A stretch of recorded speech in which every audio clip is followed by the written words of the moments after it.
Emmanuel Macron nahalal bilang bagong Pangulo ng France at pinuno ng Islamic State. Sa Afghanistan napatay sa pinagsanib na operasyon ng Afghan at ng Amerika. May report si Joyce Salamati.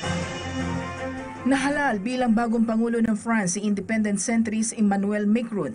Sa pinakahuling resulta ng mga boto, nakuha ni Macron ng 65.2% na boto kumpara sa katunggaling si Marine Le Pen na mayroon lamang 34.8% na boto.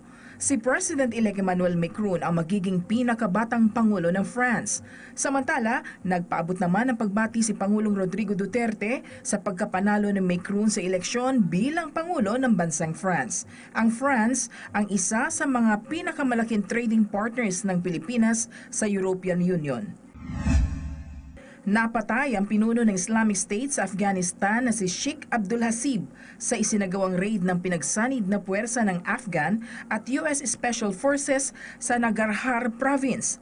Maliban sa ISIS leader, napatay din sa operasyon ng Allied Forces ang 35 Islamic State fighters at high-ranking IS leaders.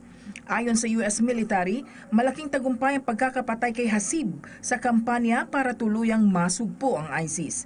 Itinalaga si Hasib bilang ISIS leader noong nakaraang taon kapalit ni Hafiz Saeed Khan na nasawi sa US drone strike. Hindi bababa sa 34 ang nasawi matapos mahulog sa bangin ng isang bus sa Tanzania. Ayon kay Arusha Region Police Commander Charles Makumbo, 4 ang naitalang sugatan sa nangyaring aksidente sa Karatu. Sakay ng nasabing bus ang mga estudyante at mga guro mula sa Lucky Vincent Primary School para sa isang pagsusulit. Patuloy naman ang sinasagawang investigasyon ng mga otoridad sa nasabing aksidente. Para sa PTV News, Joyce Salamatin.